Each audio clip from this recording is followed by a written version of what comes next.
Hi hello friends, అందరికీ నమస్కారం. అందరు ఎలా ఉన్నారు? మేమైతే బాగున్నాం. ఈరోజు mutton curry preparation, bagara rice కాంబినేషన్లో ఎలా ఉందో నేర్చుకుందాం. ఫస్ట్ వాటికి కావాల్సిన ఆనియన్స్, పచ్చిమిర్చి, అల్లం వెల్లుల్లి పేస్ట్, బీన్స్, క్యారెట్, పసుపు, కారం, కొత్తిమీర, పుదీనా, జీడిపప్పు. బగారా రైస్కి 2 గ్లాసులు తీసుకున్నా నేను. ఇవి పాత రైసు, అన్నం మంచిగా ఇది.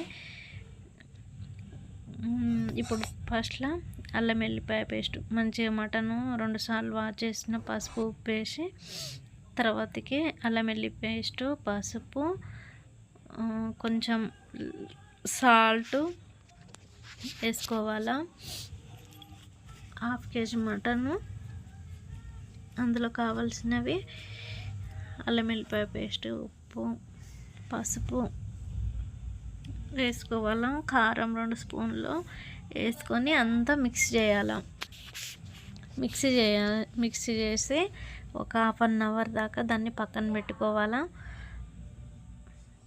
1/2 అవర్ పక్కన పెట్టుకుంటే మంచిగా ఉంటుంది, జ్యూసీగా. నేనైతే మొత్తం మిక్స్ చేసి కలిపి పక్కన పెట్టుకున్నా.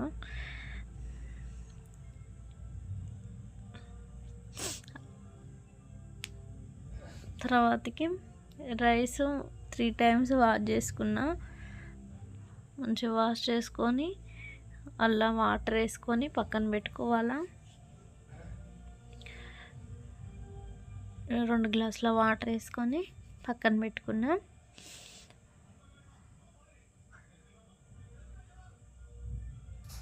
తర్వాత స్టవ్ ఆన్ చేసి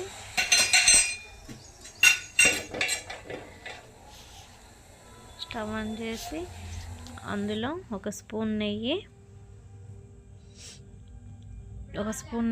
వేసుకొని, తర్వాతకి ఇష్టం ఆప్షనల్, డాల్డా అయినా వేసుకోవచ్చు, నెయ్యి అయినా వేసుకోవచ్చు.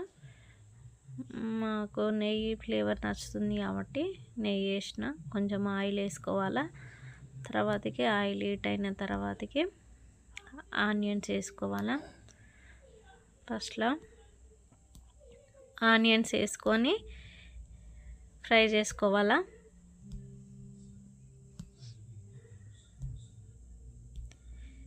పచ్చిమిర్చి వేసుకొని ఆనియన్స్, పచ్చిమిర్చి వేగిందాక కొద్దిసేపు ఉంచిన తర్వాతకి అందులో జీడిపప్పు వేసుకోవాలా. జీడిపప్పు కూడా ఆయిల్లో కొద్దిసేపు ఫ్రై కానివ్వాలా. చిన్న ఇంట్లో ఉన్న ఇంగ్రీడియంట్స్తో ఫంక్షన్లకి మటన్ బగారా రైస్ పెట్టి అవే టేస్ట్ వస్తాయి. సింపుల్గా ప్రిపేర్ చేసుకోవచ్చు. బీన్స్, క్యారెట్ కూడా వేసుకున్నాం. ఇవి చూడడానికి అట్రాక్షన్గా ఉండి పిల్లలు మంచిగా తింటారని వేసిన. ఇష్టం ఉంటే వేసుకోవచ్చు, లేకుంటే లేదు. తర్వాతకి అవి కూడా కొద్దిసేపు మగ్గనివ్వాలా. తర్వాతకి సాజీరా, యాలకులు, చెక్క, అన్నింగా ఆల్ గరం మసాలాలు, బిర్యానీ ఆకు వేసుకొని కొద్దిసేపు ఫ్రై చేసుకోవాలా. తర్వాతకి అవి వేసిన తర్వాత మంచి స్మెల్ వస్తుంది. తర్వాత పుదీనా, కొత్తిమీర వేసుకోవాలా. వేసుకొని మళ్ళీ అదొకసారి కలుపుకొని ఫ్రై చేసుకోవాలి.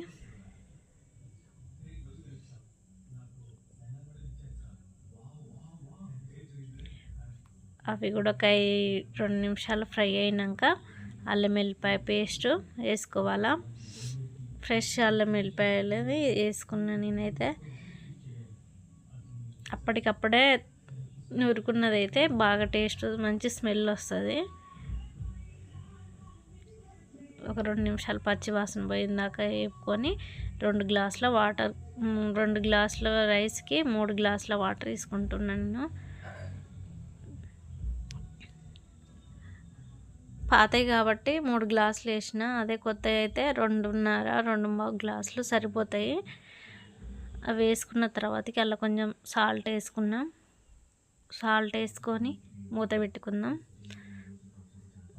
తర్వాతకి ఇప్పుడు మళ్ళీ 5 నిమిషాల తర్వాత మూత తీసి చూస్తే వాటర్ మొత్తం మరుగుతున్నాయి కదా. అట్లా మరిగినప్పుడు ఇప్పుడు దాంట్లో మనం రైస్ వేసుకోవాలా. ఇప్పుడు రైస్ వేసుకుందాం. అలా వాటర్ అన్నీ రాకుండా ఏదన్నా జల్ల గిన్నెల లాంటిది అలా వాటర్ అన్నీ వంపుకొని వేసుకోవాలా. మళ్ళీ అలా వాటర్ అన్నీ వచ్చినా కానీ అన్నం మెత్తగా అవుతుంది. ఒకసారి కలుపుకొని ఒకసారి మూత పెట్టుకుందాం. ఇప్పుడు మనము మటన్ కర్రీకి కావలసినవి ఆయిల్, ఒక ప్యాన్ పెట్టుకొని అందులో కొంచెం ఆయిల్ వేసి ఒక దాల్చిన చెక్క, యాలాచి, బిర్యానీ ఆకు వేసుకొని ఆనియన్స్ వేసుకొని 2 పచ్చిమిర్చి వేసి కలుపుకోవాలా. కలుపుకున్న తర్వాతకి 2 నిమిషాల తర్వాత అవి మగ్గినాక ఉడుకోవాలా. అన్నం కొంచెం ఎసరు గుంజిన తర్వాతకి ఒకసారి కలుపుకుందాం. అడుగంటుకోకుండా ఉండడానికి కలుపుకుందాము. తర్వాతకి మూత పెట్టేసి సిమ్లో పెట్టి తర్వాతకి కర్రీ ఆనియన్స్ కొంచెం ఫ్రై అయిన తర్వాతకి అల్లం, కొత్తిమీర, పుదీనా వేసి ఒకసారి కలుపుకుందాం.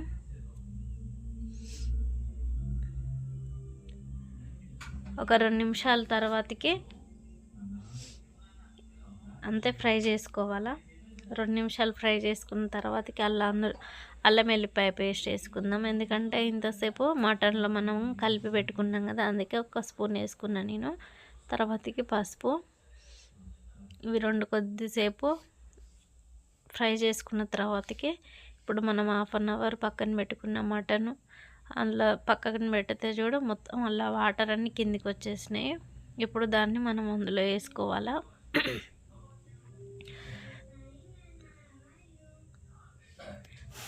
ఇప్పుడు అందులో వేసుకున్న తర్వాత ఒక్కసారి కలుపుకోవాలి. మనం కలుపుకొని మూత పెట్టేసుకుందాం.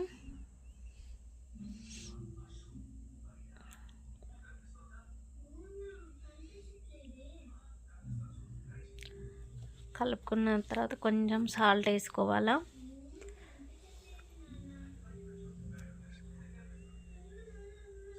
సాల్ట్ వేసుకొని ఒకసారి కలుపుకుందాం. మళ్ళీ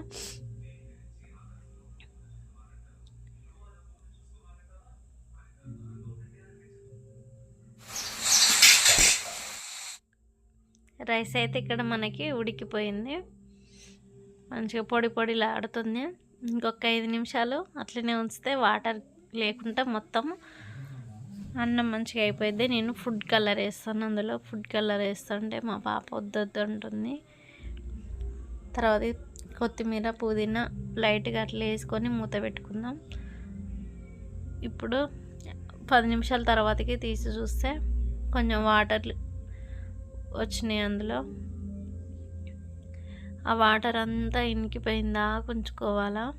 అప్పుడే కారం వేయాలా. తర్వాతకి అన్నం అయిపోయింది. దాని మీద కొంచెం బాదం పప్పు వేసిన. మళ్ళీ 5 నిమిషాల తర్వాతకి కొత్తిమీర వేసుకొని పుదీనా వేసుకొని మధ్యలో వేస్తే ఏంటంటే పుదీనా ఫ్లేవరు, కొత్తిమీర ఫ్లేవరు మంచిగా ముక్కలకు పట్టిద్ది. తర్వాతకి మూత పెట్టుకుందాం. 10 నిమిషాల తర్వాత స్మెల్ వస్తుంది. 2 స్పూన్ల కారం వేసుకుందాం. మీ టేస్ట్కి తగ్గట్టే వేసుకోవచ్చు కారం. నేనైతే 2 స్పూన్లు వేసుకున్నా. నాన్ వెజ్లో కొంచెం కారం ఎక్కువైతేనే కొంచెం టేస్టీగా ఉంటుంది. ఎవరిష్టం వాళ్ళకి కొంచెం కారం తింటారు, కొంతమంది లైట్గా తింటారు. ఉడకడం కోసం కొన్ని వాటర్ ముక్కలు మునిగేంత వరకు, మటన్ పీస్ మునిగేంత వరకు కొన్ని వాటర్ వేసిన. ఇదంతా వాటర్ కిందాక సిమ్ముల్నే ఉడకబెట్టుకోవాలా. అంతా ఉడికిందాక సిమ్ములు ఉడకబెట్టుకుంటే మంచిగా ఉడికిద్ది. మళ్ళీ 10 నిమిషాల తర్వాత చూస్తే వాటర్ కొంచెం దగ్గరికి అయినాయి. ధనియాల పౌడర్ వేసుకున్నా నేను, కొంచెం గరం మసాలా ధనియాల పౌడరు వేసుకొని మళ్ళీ ఒక 5 నిమిషాల తర్వాతకి కొత్తిమీర చల్లుకున్నా. ఇప్పుడు మొత్తం దగ్గర అయిపోయింది, ఉడికిపోయింది మటను. ఓకే, వేడి వేడి రైస్, అన్నం కూడా అయింది. గ్యాస్ ఆఫ్ చేసుకొని వేడి వేడి రైసు,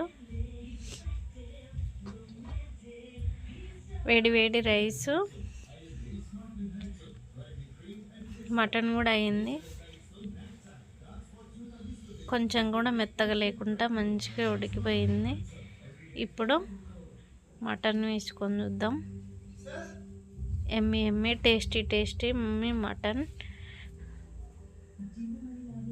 చూస్తుంటే నోరు ఊరుతుంది. ఓకే, టేస్ట్ ఎలా ఉందో తిని చూద్దాం. టేస్ట్ ఎలా ఉందో తిని చూద్దాం.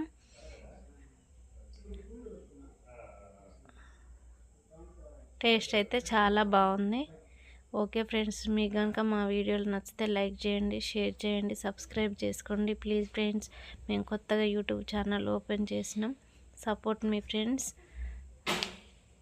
Okay, bye.